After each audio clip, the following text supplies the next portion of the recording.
Hello and welcome back to Dragon Knights of Valeria. I am Anarchist. Today I shall be starting the game. Right now I'm currently on the tutorial screen, which you see after you register, which registering takes only a couple minutes. You do have to verify your email. You have to confirm that it's annoying, but it helps get rid of bots and stuff. People are less likely to want to come spam if you require them to verify an email, and so far we haven't had any spam like that. People on DKV are pretty awesome. They're pretty relaxed and chill. So yeah, today I'm gonna be starting off. We're gonna go through the tutorial and everything, and then I'm gonna take a look at the game guides once I'm done. Give you guys a good idea of what's there and how you can find it. It is a lot of text, but I mean this game has a lot of stuff in it, so it'll take a while. You won't learn everything right off the bat. Some stuff is like strategy, like with villages and your kingdom and stuff like that. So it's best not to rush. Go at a good steady pace. Don't get too far ahead before you make a mistake or something that you can't fix. It's always best to go easy.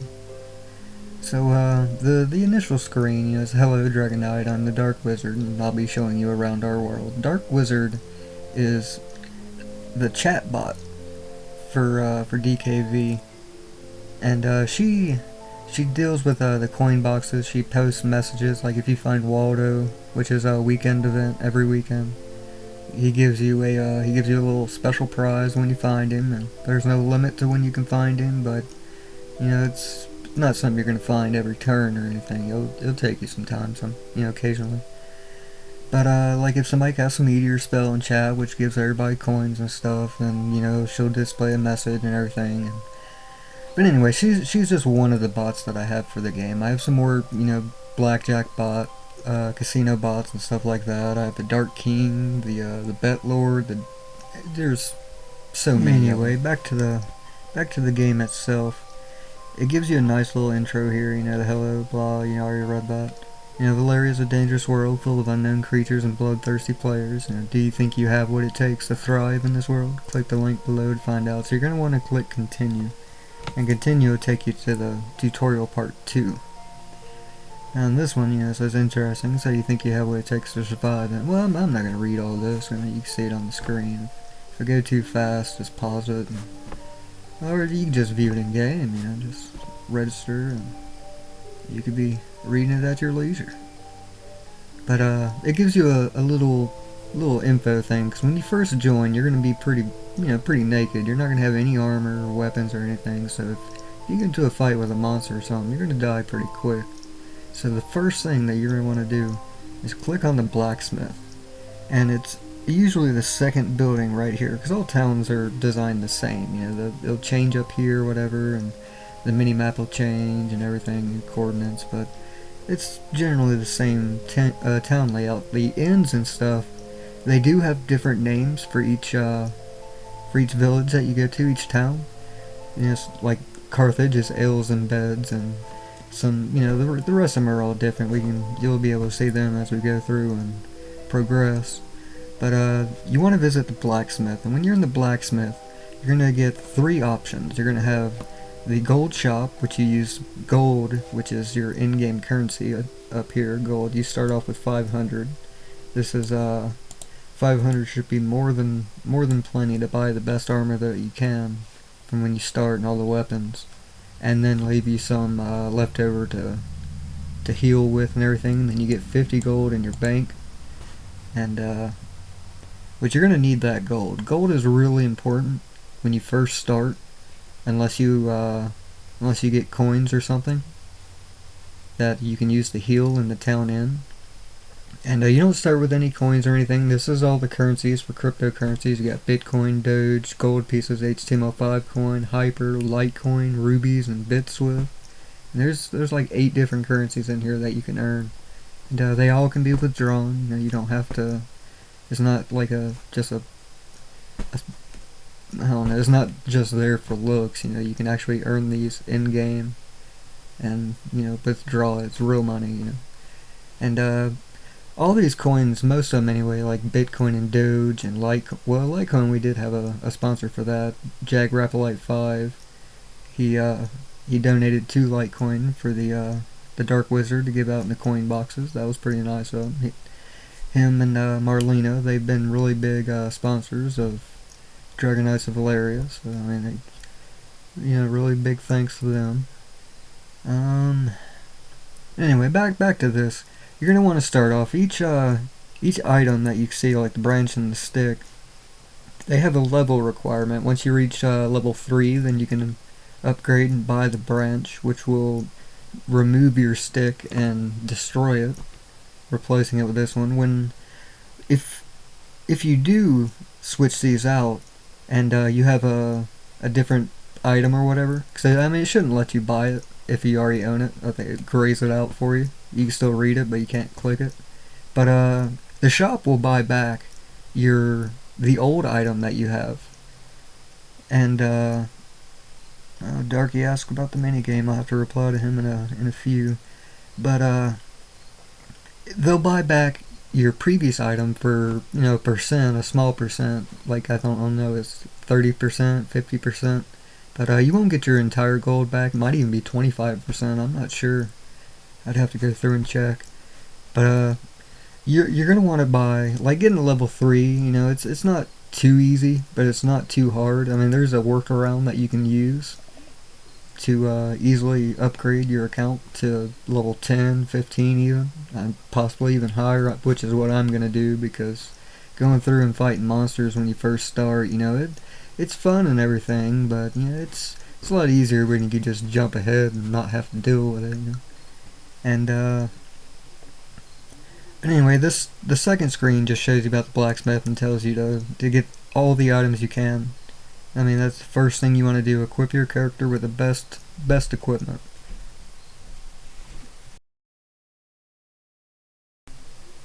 Okay, so back to the game.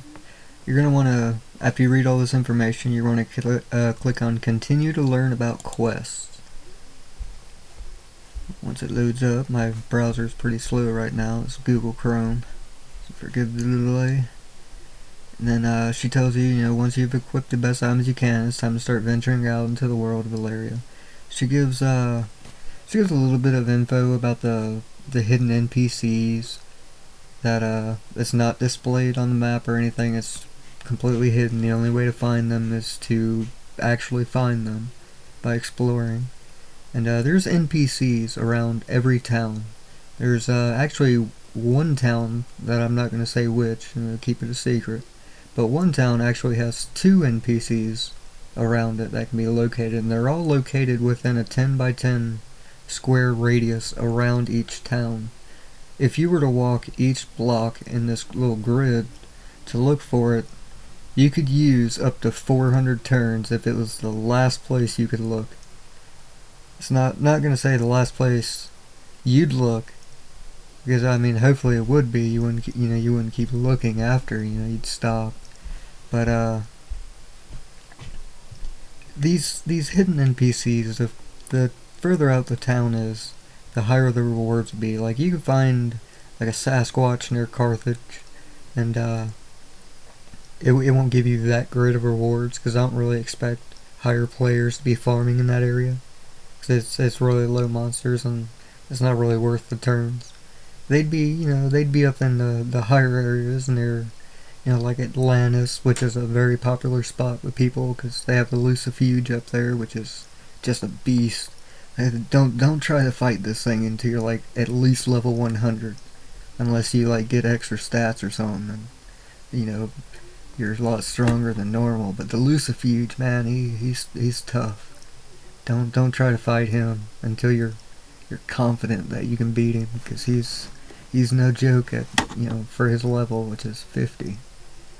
But each town, there's 19 of them. There's 19 different towns in game, and each one has their own town quest.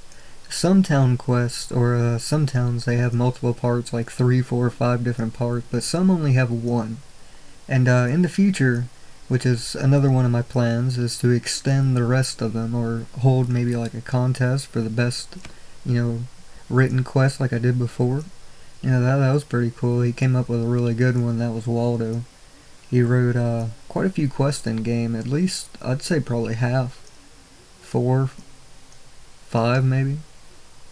I don't know. He's pretty cool, man. He has his own games, like Captain Disaster, and which is a pretty cool game. And then you got Snake. You can earn coins for playing that too. I'll try and get those links up and put them in the description. Just give them a check. You know, they're pretty cool. But and then each town, you know, they have 19 quests, or 19 towns that have quests. They give you, you know, increasing rewards as you go. The stronger the town, or the further out the town is, the higher the rewards. And then there's two other quest types. You have main quest and daily quest. Daily quests are basically go out and kill this certain monster, and if you kill the certain monster, then you get like 100 dragon points, and they reset daily. And then you have the main quest. There's 8 of them, and there's one waiting to be added, which was also written by Waldo. And I mean, he's awesome, you know. And but the main quests, you know, they're lengthier than the town quests, even though there's only 8 of them. They usually have like 10 parts to them, 11 parts. Some have, you know, 9 maybe. But there's quite a few of them. But they hold each of the quests. They hold to a certain storyline for that town, and then for the main quest, they're, you know, completely separate. You know, they have you go to different locations on the map, and then once you find them, you know, that gives you a certain reward, tells you part of the story, and gives you a location to the next one. Which one of the quests has a one of the hidden towns locations written in it. So when you do the quest, be sure to read everything. There could be something in there hidden that you don't see, or you skip over, and then it could come back to, you know, hey, where's this? What is it? And yeah, just read the whole thing. You know, trust me, there was a lot of work put into those. It's not easy writing them. And but I think that that pretty much sums it up for the quest. You know, the quests are really good. They give you a lot of experience gold, and some of them give dragon points. Some of them give pets. Like the crystal dragon gives you a pet, a dragon, crystal dragon, when you beat it. I mean, the quests are great. I mean, there's not a lot of them, which I do plan on adding a lot more. But it takes a while to write them. It's not something you can do overnight. And so you go on to the tutorial part 4. We're almost done. We only got like one more after this. Like I said before, it's short. You know, if you were reading this by yourself, you can go through it in less than 5 minutes. You know, if you were a really slow reader or something, you know. But this one details about what you can find while exploring, and the hotkeys and stuff, what you can do in the map.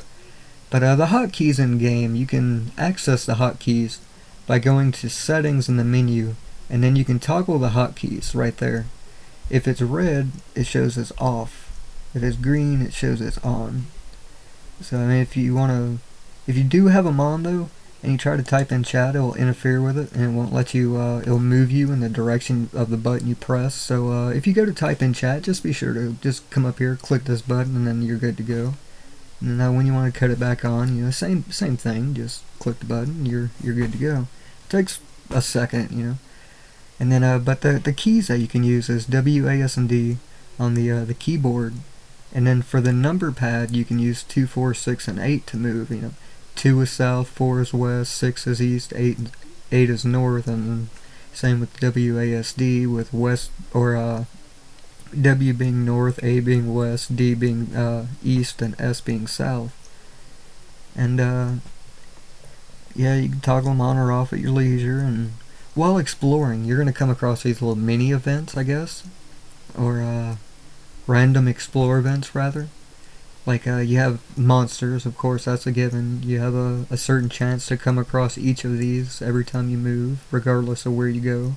You know, excluding the city, which, I mean, sometimes you might catch a monster or something when you go to move, but you could just move again and be in the city, or the town rather. But the training camps, these things are nice, and they come in really handy, because when you're out deep in the wilderness and you don't have any potions or anything like that, and you're running low on HP or mana or teleport points or something, and you really need to heal, these things will heal you fully, and then they will give you a couple dragon points. Alright, I'm gonna pause the video here and turn it into a two-part video, because this is really dragging out into like a 30-minute time frame, you know. And I really want all this info to be in here. It's good stuff. But I'm gonna go ahead and end this video here, and then make a part 2. That way, you know, it's not so big on the upload. So I'll see y'all in part 2.